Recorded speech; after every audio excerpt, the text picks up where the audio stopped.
Nonprofits don't need your money, they need your skills. Sharon Horne-Ellstrom here.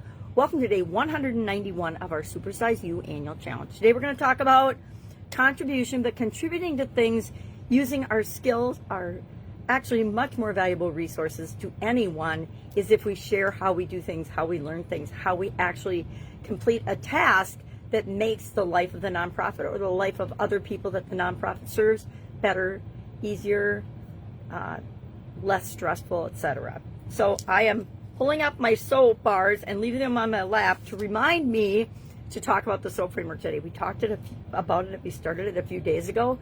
So you've had a couple of days now to think of your current situation and your desired situation with respect to one area of contribution. Pick one small thing and test the process on it. That's what I always encourage people to do, because if it works for a little thing, you know it'll work for the big things, and you'll get really as excited as I do every time I apply the soap framework. Okay, but first, let's talk about your skills and your ability to make a much bigger impact by joining forces with other organizations or other nonprofits that are in need of your skill. Most nonprofits need help funding, they need marketing help, they need actual physical boots on the ground teaching people how to do different things, both inside the organization and then the people that the organization serves. And most of us are, as business owners especially, are naturally equipped to do that. We have acquired and developed skills over our decades in business. Nonprofits are much better served by you donating your 25 years of experience and sharing something that you've learned along the way than by just giving them a $50 check or just cutting them some cash or giving them some cash.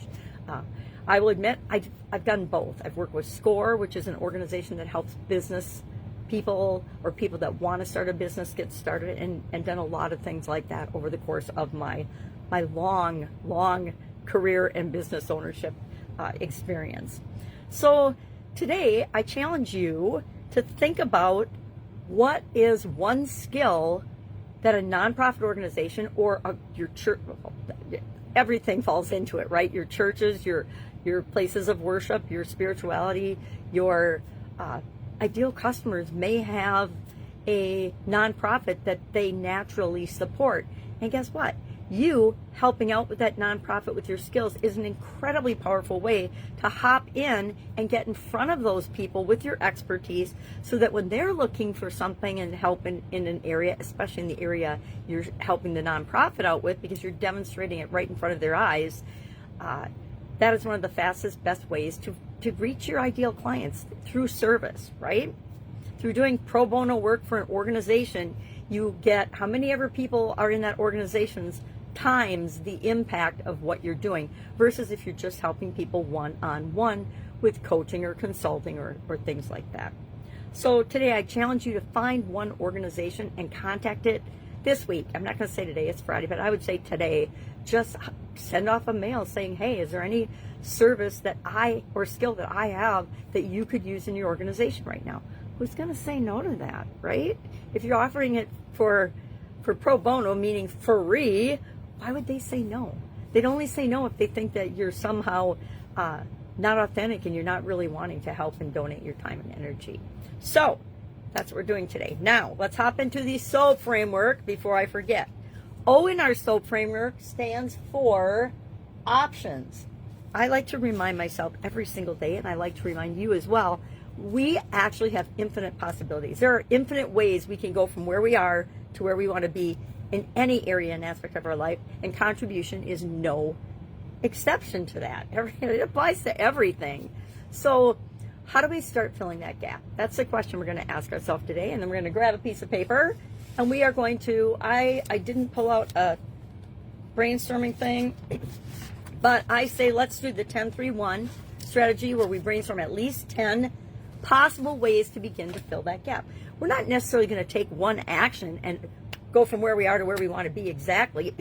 Guess what? A few times in your lifetime that happens, and it's so exciting, but you can't count on it. You have to decide, hey, this is my end in mind. This is what I really want. Here's where I am, realistically and honestly with myself. I have to do that.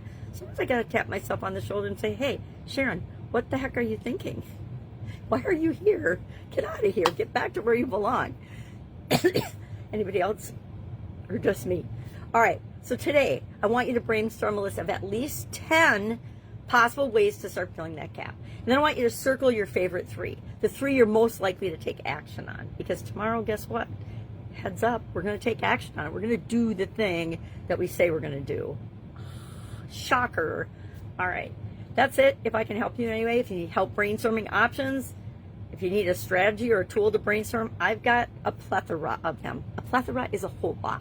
So that means I've got a whole lot of different strategies if you need them. Otherwise, guess what? AI exists now. You could ask your AI. Again, always treat your AI with a grain of salt. Think for yourself. But one of the fastest, easiest ways to brainstorm anything is to ask your question to AI.